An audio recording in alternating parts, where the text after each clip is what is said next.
बिस्मिल्लाहिर्रहमानिर्रहीम। अस्सलाम वालेकुम नाज़रीन, आप यूट्यूब चैनल देख रहे हैं। मैं इमरान खान हूँ। बहुत इंपॉर्टेंट खबरें। आज एक बहुत बड़ा दिन था और वही हुआ सुप्रीम कोर्ट ऑफ पाकिस्तान में, जिसकी पूरा पाकिस्तान उम्मीद कर रहा था। यानी ये पहली मरतबा ऐसा हो रहा है कि फैसले होने से पहले हर पाकिस्तानी को, आम आदमी को, सबको आइडिया हो जाता है कि फैसला होना क्या है। बेंच को देखकर आइडिया हो जाता है, बेंच के सरबराह को देखकर आइडिया हो जाता है कि इस मामले का फैसला क्या निकलेगा। आखिरी केस सिर्फ हमने एक देखा था, मखसूस नशिस्तों वाला, जहां पे किसी को भी आइडिया नहीं था कि फैसला क्या आएगा। लेकिन यहां पे उसके बाद से ऐसा लगता है कि सुप्रीम कोर्ट ऑफ पाकिस्तान में दफा 144 नाफिज है और कोई भी बेंच जो है वो 5 रुकनी बेंच से बड़ा बनता ही नहीं है। तो कादी फायद ईसा साहब ने क्या कुछ किया और उसके नतीजे में क्या हुआ ये कि अब लोटा फैक्ट्री खुल गई है। सुप्रीम कोर्ट ऑफ पाकिस्तान के एक फैसले के नतीजे में लोटा फैक्ट्री खुल गई है। वो कैसे खुली है मैं आपको बता देता हूं। जो नजरसानी अपील दायर की गई थी उसको ना सिर्फ सुप्रीम कोर्ट ऑफ पाकिस्तान ने इंटरटेन किया, बल्कि उस पर जो हुकूमती मौक़िफ़ है उसके मुताबिक फैसला आ गया। यानी ये हुकूमत की अपील तो नहीं थी, ये सुप्रीम कोर्ट बार एसोसिएशन की अपील थी और ये टाइम बार्ड थी। यानी ये जो अपील थी 1 महीने के अंदर अंदर करनी थी, लेकिन 1 महीने के अंदर अंदर नहीं की जा सकी। इस अपील को 1 हफ्ता लेट किया गया। यानी 6 दिन कुछ साफी रिपोर्ट कर रहे हैं, कुछ 4 दिन रिपोर्ट कर रहे हैं, लेकिन जो 1 महीने की एक लिमिट होती है उसके अंदर इस अपील को नहीं किया जा सका।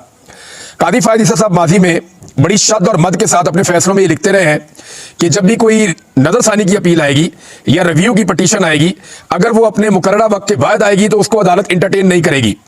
इसी बुनियाद के ऊपर मुझे आज कदीर साहब हैं, सीनियर वकील हैं, उन्होंने मुझे आज एक बात बताई और उन्होंने मुझे बताया कि जनाब जो हुदैबिया पेपर मिल का केस था, अरबों रुपए का शरीफ खानदान का, उसमें जो फायदा पहुंचाया गया शरीफ खानदान को वो ये था कि कादी फायद ईसा साहब ने उस केस को टेक्निकल ग्राउंड्स पर उड़ा दिया था और वजह उसकी ये बनी थी कि नैब ने जो अपील की थी वो मुकर्ररा मुद्दत के बाद की थी। ये मुझे कदीर जजवा साहब ने कहा। तो अब ये एक बहुत बड़ा सवाल पैदा होता है कि ये वही कादी फायद ईसा साहब है कि जब नैब अपील करे शरीफ खानदान के खिलाफ तो 1 महीने के अंदर, क्योंकि अपील नहीं हुई, टाइम के बाद हुई है, लिहाजा अपील फारिग, चाहे कौम के अरबों रुपए दाया हो जाए। और दूसरी जानिब सुप्रीम कोर्ट बार एसोसिएशन सिर्फ एक ओपिनियन के ऊपर अपील करे और वो टाइम बार्ड भी हो, लेकिन क्योंकि शरीफ खानदान को इस वक्त फायदा हो रहा है, कादी साहब की एक्सटेंशन का मामला भी लटका हुआ है, लिहाजा यहां पे कादी फायद ईसा साहब ने अपने उन्हीं उसूलों को पामाल कर दिया, अपनी उन्हीं उसूलों के बरक्स वो चले गए। बहरहाल अब होगा क्या? अब होगा जी, एक लोटों की मंडी लगेगी, खरीदो फरोख्त होगी, जो बिक गया वो बिक गया, जो ना बिका उसको खौफजदा किया जाएगा, लोगों को लालच दी जाएगी, लोगों को अगवा किया जाएगा, उनको हरासा किया जाएगा, उनके कारोबार ठप किए जाएंगे, उन्हें हर तरह से ब्लैकमेल किया जाएगा, हत्ता कि उनके ऊपर मुकदमा दर्ज करने के भी चांसेस हैं। और जो नहीं मानेगा उसके घर वालों को उठा लिया जाएगा। जैसे आपको याद है सादुल्लाह बलोच ने बताया कि उसकी बीवी को और बेटी को अगवा कर लिया गया, उसकी खाला को अगवा कर लिया गया। तो ये पाकिस्तान में प्रैक्टिस नॉर्मल होती जा रही है और इसके बारे में कोई बात ही नहीं करता और कोई इसके बारे में बात करना ही नहीं चाहता। लेकिन ये जुल्म है, लोगों के घर वालों को अगवा किया जाता है, बच्चों को अगवा किया जाता है। छोटे बच्चे जो अभी मेजर नहीं है, यानी जो बालिग नहीं है, जिनके आईडी कार्ड भी नहीं बने, उनको भी उठाकर पुलिस और हसास इदारे ले जाते हैं और फिर दबाव डालते हैं कि हमारे मुताबिक फैसले करो, जो हम कह रहे हैं वैसे आप करेंगे तो आपकी जान छूटेगी। तो अब जो अरकान असम्बली है उनको एक खतरे से 2 चार कर दिया है और ये जो लोटा फैक्ट्री है ये लगी है सुप्रीम कोर्ट ऑफ पाकिस्तान के एक डिसीजन के बाद। यानी आज officially supreme court of Pakistan ने रास्ता खोल दिया है हॉर्स ट्रेडिंग का। अब ये वोट डाल सकते हैं, वोट काउंट होगा, बाकी तफसीली फैसला आएगा तो पता चलेगा। कादी साहब ने अभी भी तफसीली फैसला जारी नहीं किया, वो बाद में बताएंगे कि उसका क्या करना है। आज की समाअत में हुआ क्या था? एक तो इमरान खान साहब से जो मुलाकात की बैरिस्टर अली जफर साहब ने, उन्होंने सारे कानूनी नुक्ते इस्तेमाल किए कि इस केस को लंबा चलाया जाए, इसमें डिलेइंग टैक्टिक्स इस्तेमाल किए जाए, केस को कम से कम इतना लंबा ले जाएं कि वो टाइम गुजर जाए जिसमें ये आईनी तरमीम करना चाहते हैं। तो पहले उन्होंने कहा जी इमरान खान साहब से मुलाकात जो करवाई गई वो तो एक वकील की और क्लाइंट की मुलाकात ही नहीं थी, उसके अंदर तो जनाब बैठे हुए थे पुलिस अफसरान, तो वो कैसी मुलाकात थी?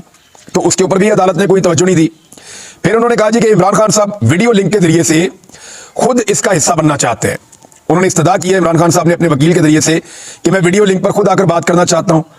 अब लाजमी बात है उसकी तैयारी होनी थी, चीजें होनी थी, उसमें भी 1 दिन लग जाना था, लिहाजा वो मौका भी नहीं दिया गया, क्योंकि अगर कल केस लगता, कल जुम्मा था, उसके बाद 2 छुट्टियां आ जाती। लेकिन आज हर हाल में इस केस का फैसला सुनाया जाना था, ये बहुत सारे लोग पहले ही कह रहे थे। और जब ये भी नहीं बात मानी गई तो फिर बिल आखिर थोड़ी सी बातचीत हुई। बैरिस्टर अली जफर साहब ने अच्छा केस लड़ा इमरान खान साहब का। उन्होंने ये भी बताया कि जनाब हुकूमत आईनी तरमीम करने जा रही है और उसमें चीफ जस्टिस की उम्र की हद बढ़ा रही है और ये जो केस आप सुन रहे हैं इसका उन्हें फायदा होगा। अगर आप फैसला करते हैं तो ये मफादात का टकराव है, जिसे कन्फ्लिक्ट ऑफ इंटरेस्ट कहते हैं। हम काफी दिनों से इस पर बात कर रहे हैं। तो लेकिन चीफ जस्टिस ने कहा जो आप बोल रहे हैं ना ना उसे हम सुनेंगे और ना ही उसे रिकॉर्ड का हिस्सा बनाएंगे, ये कादी साहब ने कहा। फिर बिलाखिर इमरान खान साहब के वकील ने इमरान खान साहब की हदायत के ऊपर, जैसे उन्होंने कहा हुआ था, उन्होंने 63A का जो नजरसानी केस है, ये जो 5 रुकनी बेंच है, इसका बाइकआउट कर दिया और बाइकआउट करके उसमें से निकल लिए। लेकिन कादी फायद ईसा साहब ने उन्हें अदालती मुआवन मुकर्रर कर दिया, जो एक अच्छी प्रेसिडेंट नहीं है। सब लोग कह रहे हैं कि उन्होंने गलत किया, लेकिन अली जफर साहब ने कबूल भी कर लिया और लेकिन इमरान खान साहब के वकील के तौर पे उन्होंने बाइकआउट कर दिया है। अब आप देखें कंफ्लिक्ट ऑफ इंटरेस्ट कहां कहां पे आता है।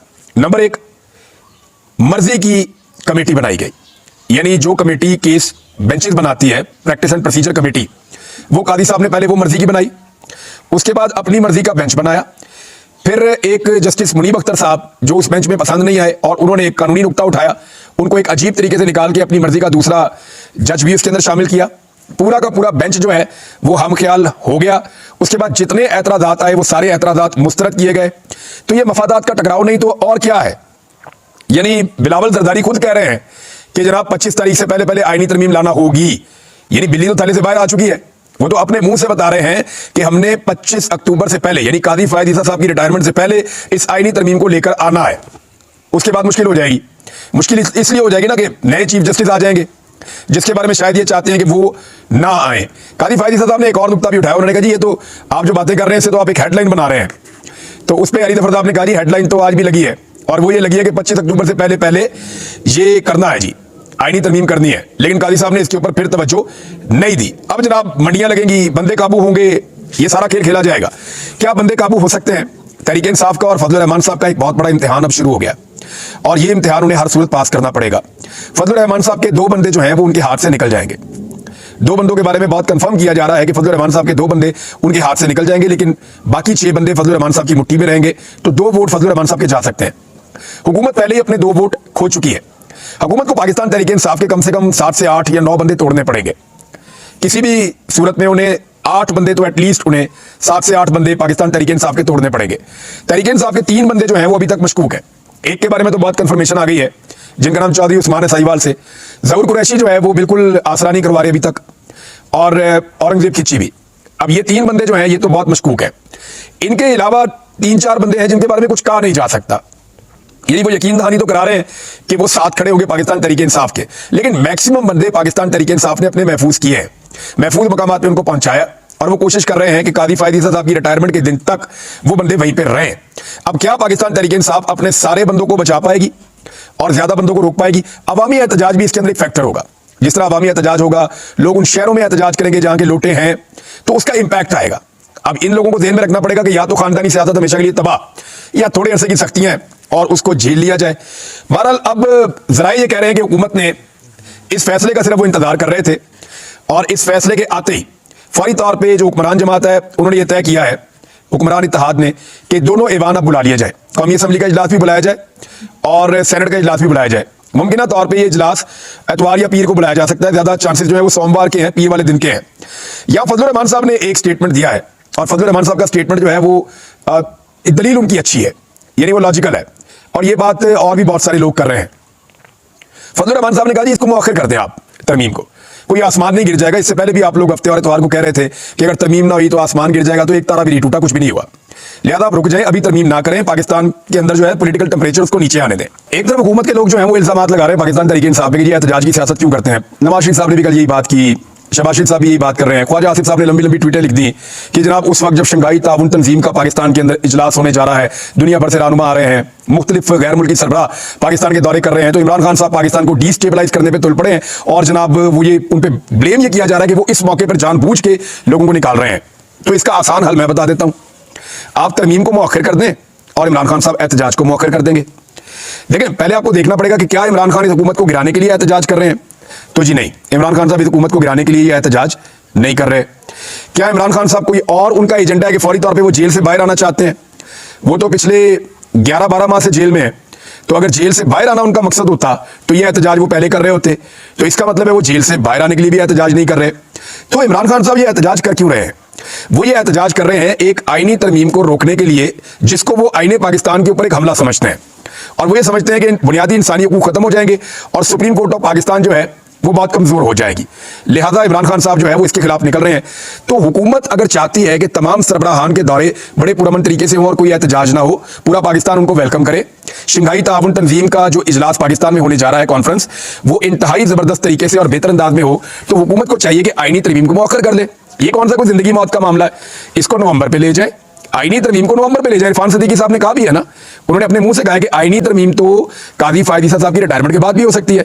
तो ठीक है, आप आईनी तरमीम को काजी फायद ईसा साहब की रिटायरमेंट के बाद पे ले जाएं, नवंबर में ले जाएं, ये सारे दौरे भी हो जाएंगे और बड़े आराम से पाकिस्तान तहरीक इंसाफ भी बैठ जाएगी। जब दोबारा आप आईनी तरमीम लेकर आएंगे, उसका मुसवदा अगर अपोजिशन को पसंद आएगा तो आपके साथ खड़ी हो जाएगी, नहीं आएगा तो एहतजाज करेगी, लेकिन ये सारा माहौल निकल गया होगा। ये बड़ा आसान है।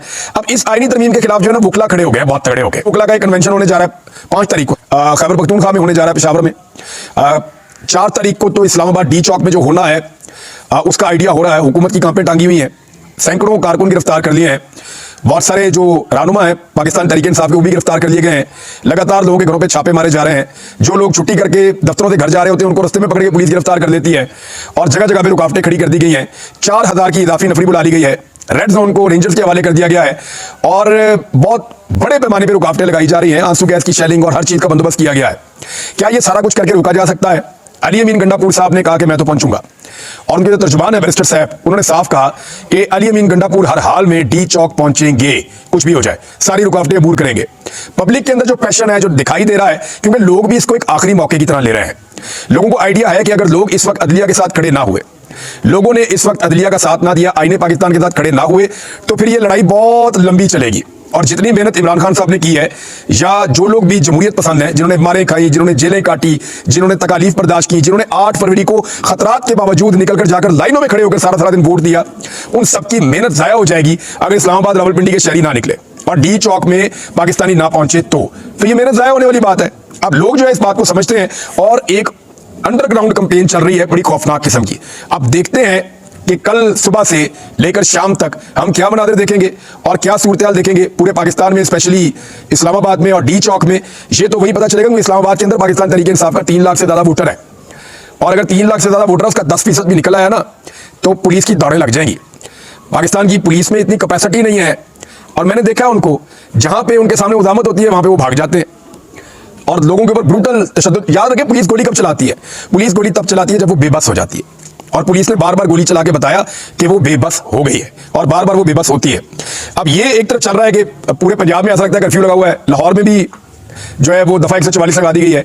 इमरान खान साहब जहां एहतजाज का ऐलान करते हैं वह दफा 144 लग जाती है। 6 दिन के लिए लाहौर में लगाई गई है, और पंजाब में इस्लामाबाद में कर्फ्यू जैसी एक सूरत-ए-हाल बनी हुई है, और यानी इजाफी नफरियां बुलवाई जा रही हैं, छुट्टियां मनसूख की जा रही हैं।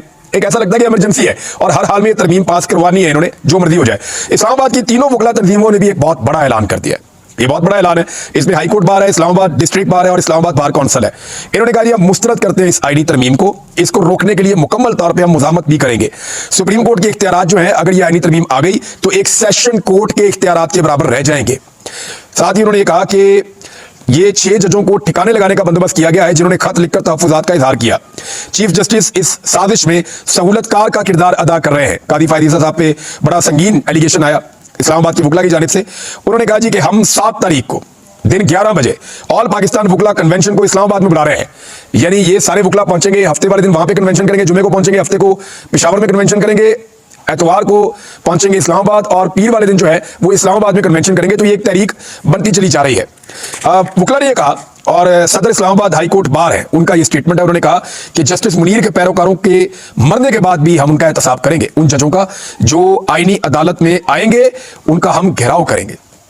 और ये घेराव की बात पहली दफा नहीं हुई, ये बात माजी में भी लोग करते रहे हैं। राणा सनाउल्लाह साहब के मुंह से भी आपने सुना था, तो इसको सुनने के बाद कोई उछल कूद ना करे। अब देखना यह है कि सुबह से पाकिस्तान तहरीक इंसाफ किस तरह का मोमेंटम पकड़ती है, और इम्तिहान सबसे बड़ा यह है कि फजलुर रहमान साहब और पाकिस्तान तहरीक इंसाफ अपने MNAs को कैसे मजबूर करती है कि वो लोटे ना बने। अब तक के लिए इतना ही। अपना ख्याल रखिएगा, अपने चैनल का भी। अल्लाह हाफिज।